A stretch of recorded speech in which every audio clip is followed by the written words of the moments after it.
That's the end of your ride, miss. The freight driver, a square-shouldered man named Scarrett, whose opinion of himself was visible in the way he didn't bother looking at her, set it into the cold October air and kept both hands on the reins. Contracts for freight, not passengers. You've been a courtesy since Pincher Creek, and I've run out of charitable. Nessa Tarlton gripped the edge of the wagon seat and did not let go.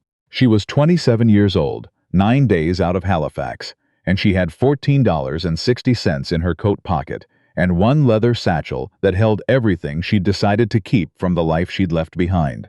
The morning was gray in the way October mornings in the Alberta foothills were gray, not stormy, just committed to the color, as if the sky had settled into its autumn opinion and intended to hold it. My passage was arranged by the Weatherspoon Company, she said. Her voice didn't waver. She was proud of that. Mr. Garland in Pincher Creek confirmed it. Garland confirmed a freight courtesy, Scarrett said, meaning you could ride as far as space allowed. Space is needed. Linden Creek's 9 miles east. He gestured without turning. Road's dry. You've got legs. 9 miles. She had walked 9 miles before, in Halifax, between the accounting offices where she'd worked and the boarding house where she'd lived, a route she knew well enough to time within 2 minutes on any given morning. She had never walked 9 miles through foothills scrub in October with a leather satchel and the kind of cold that came off mountains like a considered decision. Nessa got down from the wagon. She did not slam the seat rail. She released it with exactly the pressure needed to release something, nothing more. She stood in the road and watched the wagon roll east. Then she stood a moment longer, listening to it go. The silence that followed was the kind that reminded a person they were small. The foothills spread out in every direction with the magnificent indifference of geography that had existed before the road and would exist long after it. A hawk made one slow circle overhead. Somewhere to the north a stream was moving. Nessa put her satchel down on the dry grass at the road's edge and did what her Aunt Constance had taught her to do when everything went sideways at once. She took stock of what remained. It was something Constance Tarlton had said every time the family accounts went wrong, which had been often enough that Nessa had stopped being surprised by it and started being prepared for it. Don't count what you've lost. Count what you still have. The list is always longer than you think. What Nessa Tarlton had, standing in an Alberta road in the gray morning of the 14th of October, 1883. One leather satchel, intact, $14.60. A letter of appointment from the Weatherspoon Supply Company, confirming her position as ledger keeper at their Linden Creek office. A wool coat that had been her mother's and was lined with flannel and would matter considerably in an hour when the temperature dropped further. 2 days of biscuits wrapped in oilcloth. A tin of matches. A small notebook in which she kept figures and observations, because she had found over the course of her professional life that the numbers people assumed you wouldn't notice were always the numbers that mattered most. What she did not have: a horse, a map of the 9 miles between here and Linden Creek, or any particular confidence that the letter of appointment in her satchel still reflected the intentions of the Weatherspoon Company. She had not received confirmation since Pincher Creek, and that was 3 days ago. She picked up the satchel. She started walking east. The road was harder going than it looked, which roads always were on closer acquaintance. The gravel was uneven in ways that city pavement did not prepare a person for, and the satchel redistributed its weight across her shoulder, with every step in a pattern that went from uncomfortable to numb to something she decided she would assess tomorrow. She had been walking perhaps 40 minutes when she heard the wagon. It came from behind her, from the west, a low rhythmic creak, and the steady percussion of hooves on packed road, neither hurried nor slow. Nessa moved to the side of the road and kept herself visible.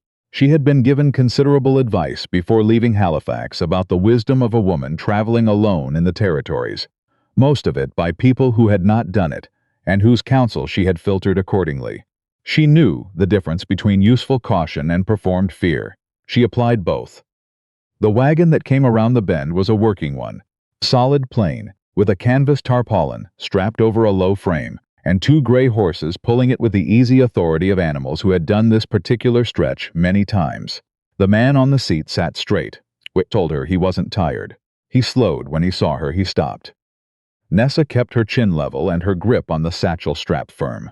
The man, looking down at her from the wagon seat, was somewhere in his middle 30s, broad-shouldered, in the way of someone who had built that breadth from daily work rather than intention, with a jaw that needed shaving and eyes that were doing the specific kind of looking that assessed rather than dismissed. His coat was oilskin, his hat was a working hat. He did not appear to be performing anything. "You all right?" he said. "Yes," Nessa said. "Thank you." He looked at the satchel. He looked at the road stretching east, then back at the road behind her. He looked at the sky in the manner of someone reading it rather than admiring it. "Supply wagon leave you behind?" She considered how to answer that accurately. "I left the supply wagon," she said.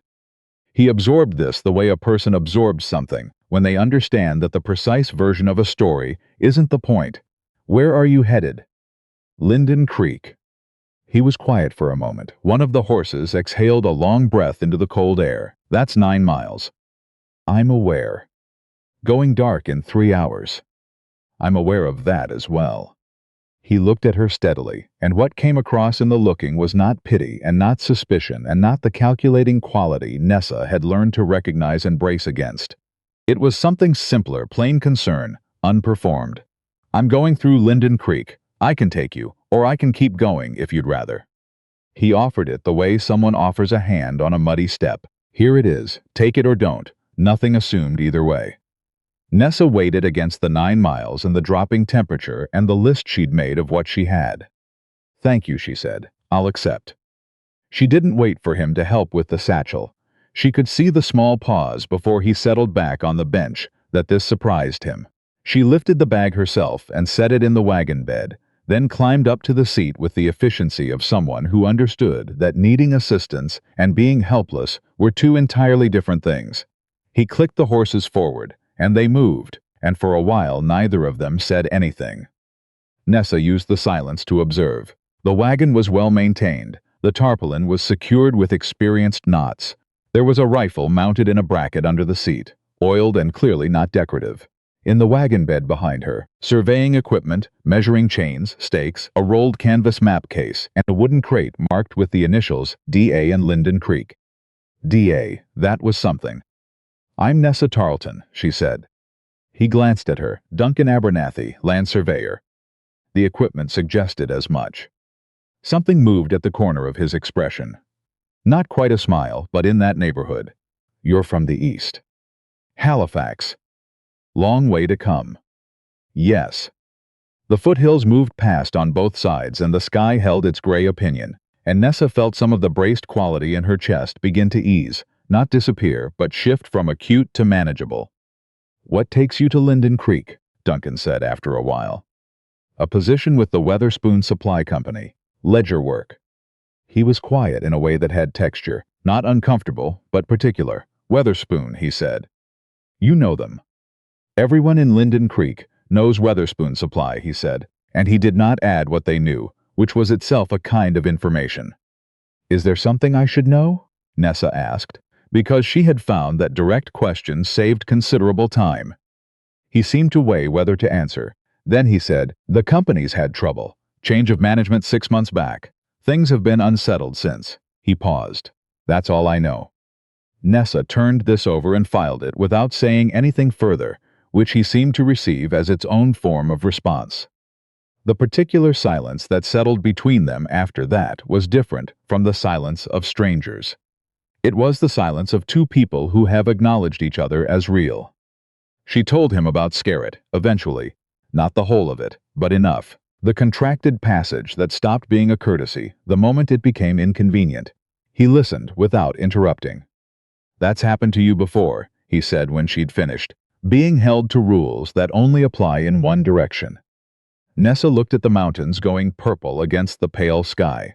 "Often enough that I've stopped being astonished by it," she said. "I haven't stopped finding it unreasonable." "That seems like the right response," Duncan said simply, watching the road ahead. She looked at him. He meant it. Just that, plainly and without performance, and the plainness of it landed somewhere in her chest with a weight she hadn't been expecting. They were 6 miles from Linden Creek when the left horse pulled up lame. Duncan identified it as a stone bruise after climbing down and running his hand along the leg with the focused efficiency of someone who had done this 10,000 times. He straightened and looked at her, with the candid expression she had come to read in the short hour of their acquaintance, as his version of direct. "I can't push her on this road," he said.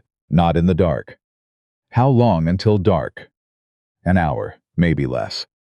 She looked at the remaining miles. She looked at him. "We stop," she said.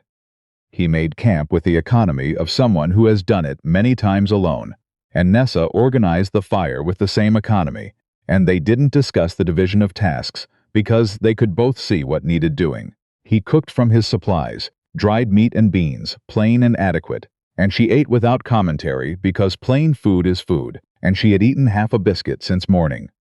The stars, when the cloud broke, were the kind that people who had grown up in Halifax were not prepared for. Not a polite scattering, but an entire crowded argument of light. "Your work," Duncan said after a while. "Ledger keeping. How long have you done it?" "Since I was 19, Nessa said. "My uncle ran an importing firm. I kept his books for 4 years, then a shipping company, then the Carver Trading House." She held her cup in both hands. The fire was warm, and the night was cold, and the combination was the specific comfort of outdoor warmth, which she had not thought she would find comforting. Until 6 months ago. He waited. He had the quality of someone who understood that waiting was itself a form of attention. "There was a discrepancy in the accounts," she said. "Significant. Funds moved in ways that didn't correspond to any documented transaction." She looked at the fire. The owner's son had been borrowing from the operating accounts for 2 years. When it surfaced, I was the bookkeeper of record. She heard her own voice, level and controlled. No formal charges were laid. There was nothing to charge me with. The records I kept were accurate, which was precisely the point they preferred not to examine. But the damage to my reputation in Halifax was enough that staying was no longer practical. Duncan was quiet for a long time. The fire settled. Somewhere in the spruce trees, an owl made one low comment and went silent. "The position with Weatherspoon," he said. "That was far enough." "That was far enough," she agreed. He nodded once, slowly, and said nothing that made the telling smaller than it was. He poured more coffee into her cup without asking, which she noticed, and which she didn't remark on. She slept in the wagon bed under Duncan's spare blankets and listened to the horses and the wind, and she thought about the list she'd made that afternoon on the road. She had not put on the list, because she'd had no reason to anticipate it, the possibility of a person who stopped. She thought about that for a long time before she slept. Duncan repaired the bruised shoe before the sun cleared the ridgeline, working with the focused economy of someone who didn't need to narrate what he was doing. Nessa made coffee and thought about what she knew and what she didn't. What she knew. Linden Creek was 6 miles ahead. The Weatherspoon Company's situation was described as unsettled. Duncan Abernathy was a man who said what he meant and left space for her to say what she meant, which should have been unremarkable and wasn't. What she didn't know. What she would find when they arrived. Linden Creek announced itself the way frontier Alberta towns did. Buildings appearing out of the land rather than growing from it, solid and direct and unapologetic about what they were. A general store, a feed merchant, a hotel, a livery, a telegraph office, a small church at the north end, a land registry at the south, the land registry at the south end, and the church at the north. Nessa thought that said something about where priorities settled in a country still being measured and claimed. Duncan drove first to the livery to see to the horses. While he was inside, Nessa took her satchel from the wagon bed and stood in the street and let the town look at her. She had done this before, arrived somewhere new, and let the first impression run in both directions, and she had learned that the best thing to do in those first minutes was not to manage the impression, but to gather information from it. A woman came out of the general store, stopped on the plank walkway, and looked at Nessa with the frank deliberateness of someone who had decided long ago that indirect observation wasted time. She was perhaps 55, square-jawed, with gray threading through dark hair, and the posture of a woman whose opinions were load-bearing. "You came in with Duncan Abernathy?" she called. "I traveled with Mr. Abernathy," Nessa said. "Yes." The woman came down from the walkway and crossed the street at her own pace, looking Nessa over with the thoroughness of someone conducting an inventory. "Francis Ogle. My husband runs the feed store. What's your name?" "Nessa Tarlton. I'm here to take up a position with the Weatherspoon Supply Company." Francis Ogle's expression did something complicated, not pity, Not quite. Something that held several elements that hadn't assembled into a final verdict. Weatherspoon Supply, she said, in nearly the same careful tone Duncan had used on the road. Yes, Nessa said. Is there something I should know? Frances looked at her for a moment. Come in, she said. I'll put the kettle on. The tea was better than the camp coffee, which Nessa drank without saying so, and Frances sat across a wooden counter and folded her hands with the decisiveness of a woman who preferred to get to the point. Weatherspoon Supply's been in receivership since September, Frances said. The manager left for Calgary in August with what remained in the operating accounts. The office is locked. No one's been appointed to sort it out. Nessa set her cup down. She said nothing for a moment, which was its own kind of answer. The letter of appointment, she said finally. Worth what any letter from an absent company is worth, Frances said. She paused. I'm telling you this because you've got the look of someone who came a long way for a reason, and the reason's gone. Nessa looked at her cup. She thought about the list again. The letter of appointment was now worth exactly nothing. She looked up. Is there work in Linden Creek, she said. Accounting, bookkeeping, anything in that range? Frances studied her for a long moment. You're not going back east? I have no particular reason to go back, Nessa said. I came here because this was far enough. The distance hasn't changed. Something settled in Frances Ogle's expression. Not quite approval, but the specific recognition that one capable woman extends to another when she sees her own kind. Dale Murdoch's been keeping his own supply accounts for 2 years, Frances said slowly. He's a stockman, not a numbers man, and it shows. He's complained to anyone who'll listen that his books don't balance and he doesn't know why. She paused. And there's no proper accounting office in Linden Creek. People ride 40 miles to Pincher Creek for a notary. That seems inefficient, Nessa said. It is, Frances said. It's also an opportunity if you're thinking that way. The door opened and Duncan came in. He looked at Nessa, then at Frances, and read the room without being told. Weatherspoon's gone, Nessa said to him before he could ask. He nodded. I'd heard a rumor, I wasn't certain. You weren't certain, Nessa said. The edge in her voice was not entirely intended, not quite accusation, but in its vicinity. I didn't want to tell you something I couldn't confirm, he said. On the road, in the dark, he stopped. I should have told you what I'd heard. She looked at him. He held the look without shifting. He meant the apology, not the reflexive kind, not the kind designed to end a conversation, but the kind that costs something. She could see the cost of it in his face. Yes, she said, you should have, and then because it was also true. I understand why you didn't. Frances Ogle was watching this exchange with the focused expression of a woman cataloging everything for later use. She's thinking about staying, Frances told Duncan. Looking for work. Duncan looked at Nessa. I've got survey records that need a proper hand, he said. Land measurements, transaction documentation, equipment accounts. I've let it sit since the spring and it's a mess. He said it plainly, the way he said most things. 3 days a week, fair wage. It's not an office position. Nessa considered the practical elements, immediate income, a clear structure, a known employer. She considered the other elements, a man she had known for 18 hours, who had been decent throughout those hours, and whose decency appeared to cost him nothing, which was the quality she had spent years learning to recognize. I would need a room in town, she said, my own accommodation. Agnes Renner rents rooms, Frances said immediately, with the efficiency of someone who had already thought through the next several steps, clean and fair. Then, I accept, Nessa told Duncan, temporarily while I establish other arrangements. Temporarily is fine, he said, and something in his face settled, the same quality she'd noticed when he first offered her the wagon seat, as if the outcome were simply the right one, and he was noting it without needing to remark on it. The survey records were, as Duncan had described them, a mess. Not chaotic because he was a methodical man and the papers were in piles, but the piles were the record of someone who had intended to return to a task and had not returned to it, which was a particular kind of problem. Nessa spent the first 2 days building a system. On the 3rd day, she started working through the figures. On the 4th, she found the discrepancy.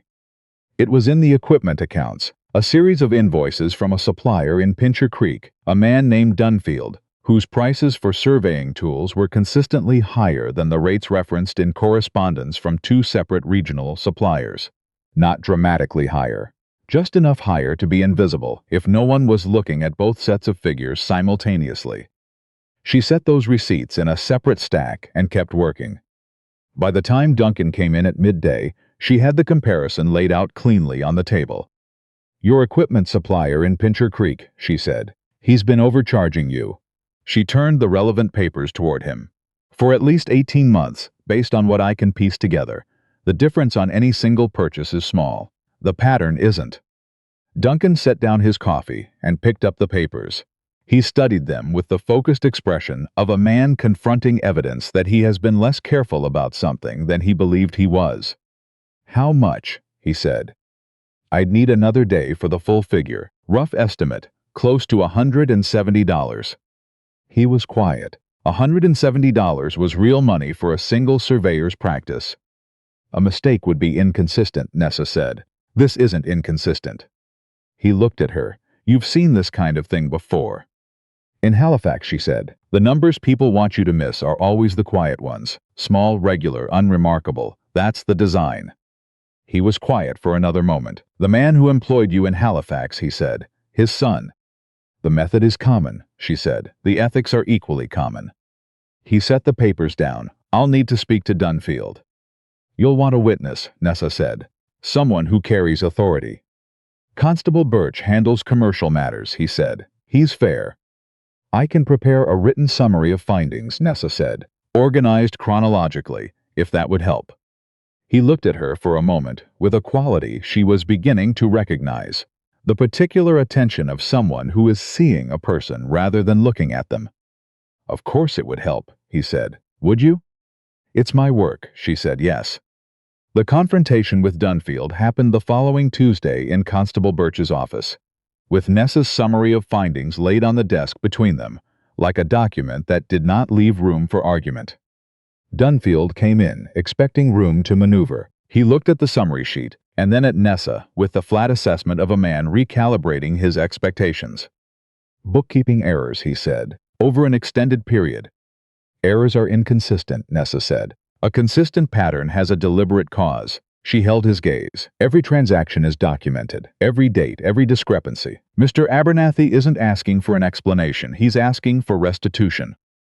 Dunfield looked around the room at three people who were not going to give him the conversation he'd planned for. The smile he'd arrived with stopped functioning. "I'll make it right," he said in the tone of a man who has identified the least costly exit and is taking it. Outside afterward, Constable Birch said to Nessa, with the bluntness of someone who gives compliments sparingly, "That was thorough work." "The records did the work," she said. "The records did the work because you built the records," he said, and went back to his office. Nessa and Duncan stood in the October street. The light was clear and cold, and the mountains were visible to the west, going blue at their edges. $162, she said. She had finished the total that morning. "I'll track the restitution," she said, before he could ask. "I know you will," Duncan said, and there was something in his voice, a warmth that didn't announce itself, that was there in the same way the mountains were there. She looked at him. He was watching the corner where Dunfield had turned. "This is what I do," she said. "It's not remarkable." "Nessa," he said. He used her given name so rarely, and with such deliberate intention when he did, that she felt it each time as a small recalibration of something she'd been holding at careful distance. She looked at him. "You arrived here with one bag and $14, he said. "No position, no plan, and you just recovered $162 for a man you met on a road." "It was my work," she said. "Yes," he said. "That's exactly what I mean." The threat arrived from the east 3 weeks later, which was roughly when she had expected it would.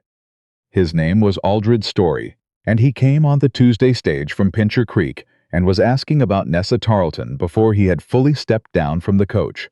Tom Vesper at the livery mentioned it to Francis Ogle, who told Nessa before she had finished her morning tea. "50s, Francis said. Well-dressed for the territory, Eastern clothes. The bearing of a man who gives instructions and is surprised when they aren't followed." Nessa knew who it was before Francis finished the description. "His name is Aldred Story," she said. "He works for the Carver family, the firm in Halifax that dismissed me." Francis received this without visible alarm, which Nessa appreciated. What does he want?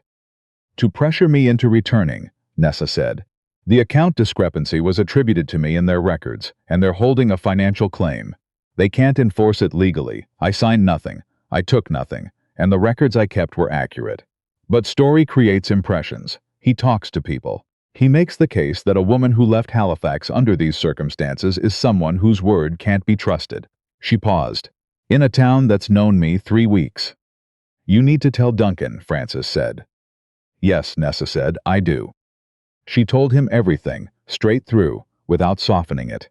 He listened with the full, focused stillness she had come to recognize as his version of complete attention. When she finished, he said, He can't compel you to go back. No, she said, but he can damage what I've built here. He can talk to people. He can make the claim that I left Halifax owing money that isn't mine, and a town that's known me 3 weeks versus a man who arrives with letters from an established Eastern firm. I know how Linden Creek will respond, Duncan said. You don't know what he'll say. Doesn't matter what he says. He said it without heat, which made it more convincing than if he had said it with emphasis. I know what you've done here. Frances knows. Birch knows. You've been in this town 3 weeks, and you've been honest with every person in it. He paused. A stranger with letters from Halifax doesn't outweigh that. Not here. Nessa looked at him. She had prepared for several possible responses. Practical advice, cautious concern, the particular withdrawal of someone who didn't want involvement in another person's past.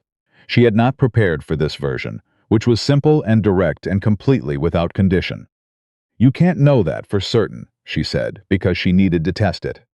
No, he said, but I know how I'll respond, and I know Frances and Birch. He met her eyes. You're not alone in this, Nessa. She stood with that. She had spent enough of her life around people who said things like this, and meant them conditionally to know how to listen for the conditions. She heard none. Aldred Story came to Duncan's survey office on a Thursday, which was not accidental timing. Nessa was there when he arrived. She had positioned herself deliberately, because she had learned young that people who arrive when they assume you are alone are counting on the assumption. She opened the door before he knocked. Miss Tarlton, he said, the professional smoothness of a man who had rehearsed. Mr. Story, she said, come in. She showed him to a chair and sat across from him with her hands folded in her lap and waited. He scanned the room in the way of someone cataloging leverage before the conversation properly began. The Carver family's position is straightforward, he said. The missing funds are not missing, Nessa said. The accounts I maintained were accurate and complete. The discrepancy originated in transactions I did not authorize and did not record, because they did not come through me. My records are available for examination. I have never refused to provide them. He shifted. Miss Tarlton, the family is prepared to be reasonable. Mr. Story, she said, if you have a legal instrument compelling my cooperation, I'd like to see it. If you don't, I'd like to understand what you believe this conversation accomplishes. The door opened. Duncan came in and closed it behind him with exactly the pressure required to close a door, and he looked at Story with the direct, unhurried attention of a man who has put everything else down. Your story, he said. Mr. Abernathy, I was hoping we might. Let me tell you how it works here, Duncan said. He crossed the room and stood at the edge of the table, not sitting, just present, with the particular quality of stillness he had that other men's stillness didn't match. Constable Birch has been in Linden Creek for 8 years. He doesn't consider reputation threats a gray area. He calls it harassment, and he means it. He held Story's gaze without wavering. If you want to have conversations in this town, have them with Birch. Everything you say to anyone here gets back to him before the day is out. That's how it works. Story looked between them. Nessa watched the recalibration happen, the same recalibration she had seen in Dunfield's expression in the constable's office, the moment when a man's strategy meets ground that won't hold it. This isn't finished, he said. For your sake, Nessa said, I hope it is. He left.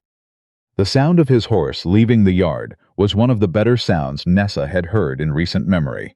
She sat in the chair she had chosen deliberately and felt the quiet physical aftermath of sustained attention releasing. Not dramatic, not collapse, just the unclenching of muscles that had been braced for longer than she'd fully noticed. Duncan sat down across from her. You all right?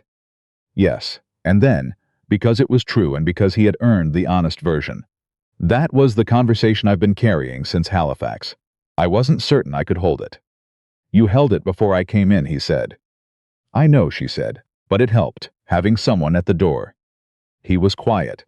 The survey office was small, and the afternoon light came through the single west window at a low slant, the way October light in the foothills took its time. Nessa, he said.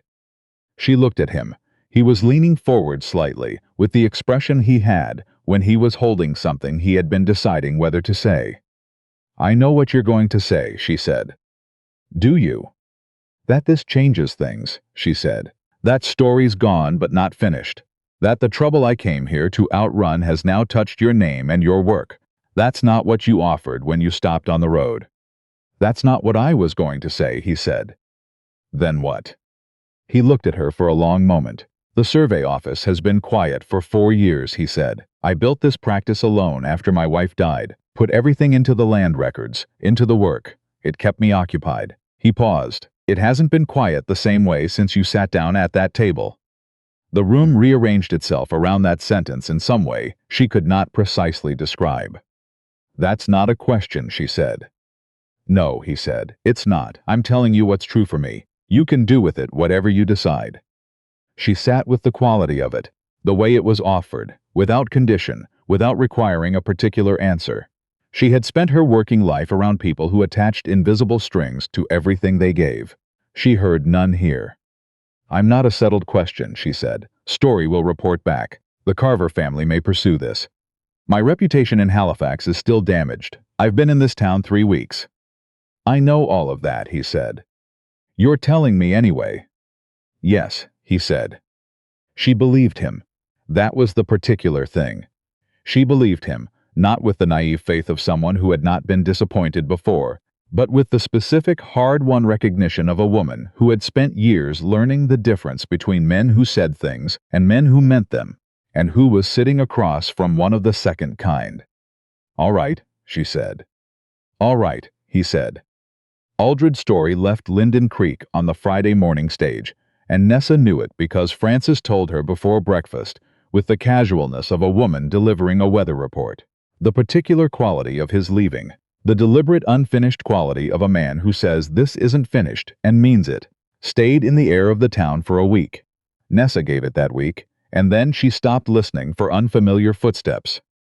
She kept working. The survey records had become, over the weeks, a properly functioning system, not the archaeological site she'd inherited in October.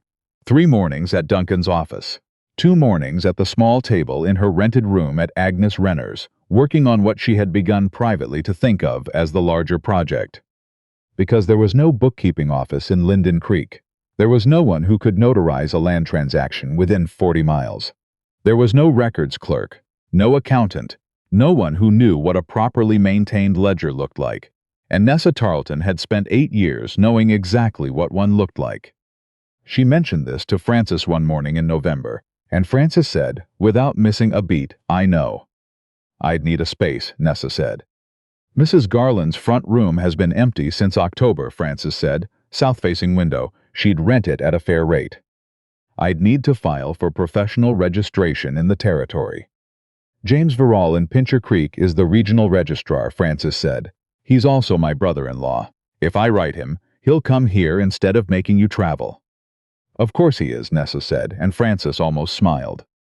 In December, Nessa Tarlton opened an accounting and records office in Mrs. Garland's front room. She lettered the sign herself on a piece of pine board, N. Tarlton, Accounting and Records, straightforward, said what it was.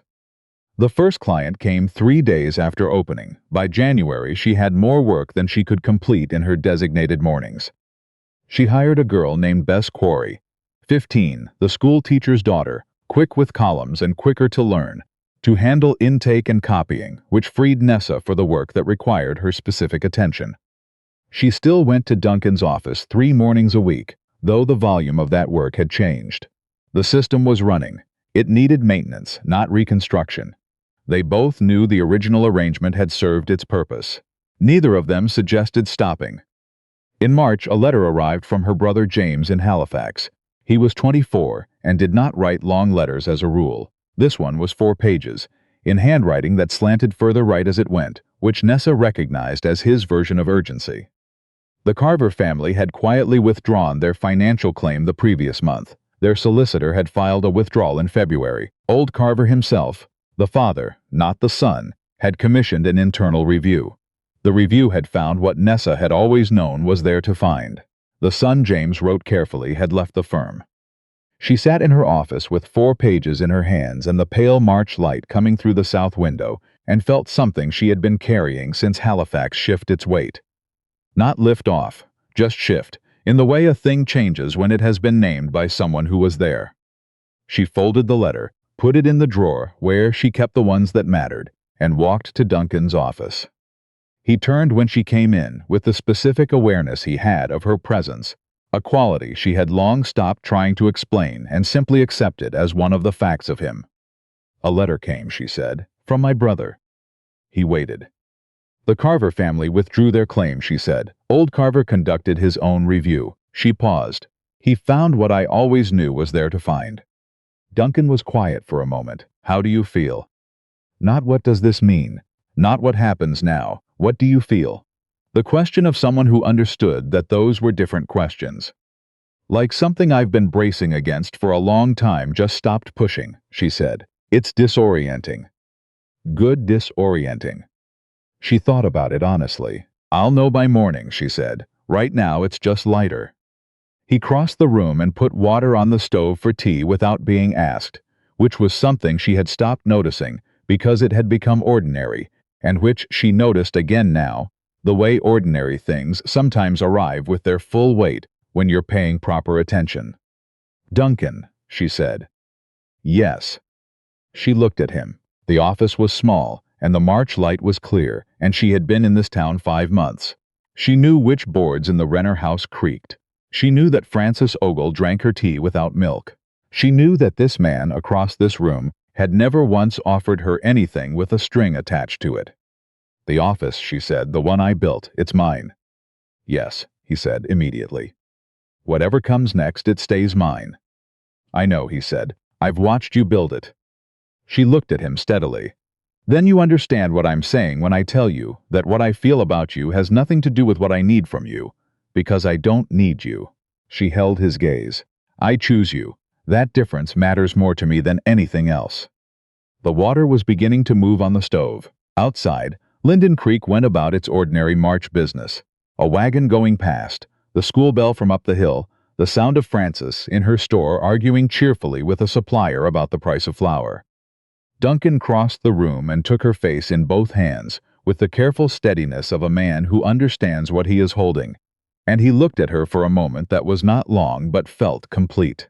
And then he kissed her, in the way that 2 people arrive at something they have been moving toward through all the weeks of honesty between them, and recognize it, and meet it without performance.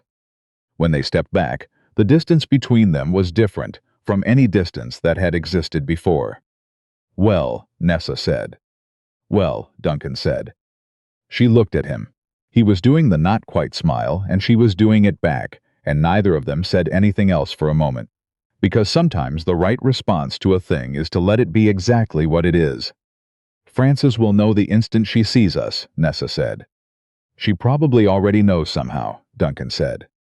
Nessa laughed, the real kind, the unpermitted kind, and he watched it happen with the expression of a man who has caused an unexpected good thing and finds he does not mind at all.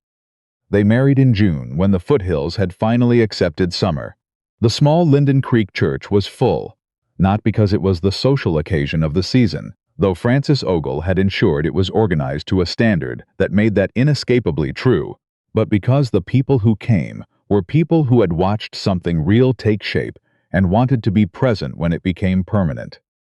Bess Quarry was there, sitting very straight with the expression of someone who considers her employer's happiness a personal achievement. Constable Birch was there in his good coat, which still held its shape because he wore it so rarely. Francis Ogle was in the front row, with the comprehensive satisfaction of a woman whose judgment has been fully vindicated. Nessa stood beside Duncan Abernathy in that church, and said the words she meant in the clear, steady voice she had carried. Since the morning she stood alone on a road with 1 bag and $14.60. the voice that had not wavered then and did not waver now. And Duncan said his words in the straight, plain manner of a man who means everything he says and requires no audience for the meaning. After, in the June light outside the church, Frances pressed both of Nessa's hands and said, with the satisfaction of a woman who has been patient about a prediction and is finally vindicated, "I knew when you stepped down from that wagon." "I know you did," Nessa said. "You'll be good for each other," Frances said. "Yes," Nessa said. She meant it with the full knowledge of its weight and the full willingness to carry it, which required work, and honesty, and the particular courage of remaining known to someone across all the ordinary days that were coming. It required choosing, every day, the person standing next to her. It required being chosen back. These were not things she was afraid of. She had crossed harder distances. The accounting office in Mrs. Garland's front room remained open Monday through Thursday, as it always had. Nessa Tarlton Abernathy, she used both names depending on the context, and Linden Creek found this entirely unremarkable, because they had long since stopped attempting to fit her into a category, sat at her work table on a Tuesday morning in August of 1884, with a new land registry commission on her desk and best quarry at the intake table, and the south window doing what south windows did in summer, filling the room with the kind of light that made even ordinary figures look like something worth attending to. Duncan appeared in the doorway at 10:30, as he often did on his way back from the morning survey work, hat in hand, with the unhurried ease of a man on familiar ground. "Working," he observed. "Perpetually," she said, without looking up from the ledger. He sat down in the chair by the south window, the one that had become, without discussion, his chair for the mornings he came by, and he looked at her in the way he looked at most things, with full attention and time to spare. Outside, Linden Creek went about its ordinary business. Bess hummed something quiet at the intake table. The August light lay across the room in a wide, unhurried band. Nessa kept her head down and finished the column she was working through, because the column wanted finishing, and she had never yet left a number half done. On the road where a freight wagon had left her in October, 10 months ago now, in a different season, in what felt like a different life, the dust had settled long since. The road was just a road. The distance between that morning and this one was made entirely of small decisions. 100 moments where she had said yes to one thing and no to another, and kept moving forward. She had arrived with one bag and $14.60, and the particular stubbornness of a woman who refuses to be defined by what others decide she is worth. She had built an office and a reputation and a life that was entirely, unmistakably, irreducibly her own. And on a Tuesday morning in the foothills of Alberta, with the light coming through a south-facing window she had chosen for exactly this reason, Nessa Tarlton Abernathy looked up from her ledger at the man in the chair by the window and thought about the list she had made on that road. What she actually had right now in this exact moment. The list was longer than she had words for. She went back to work,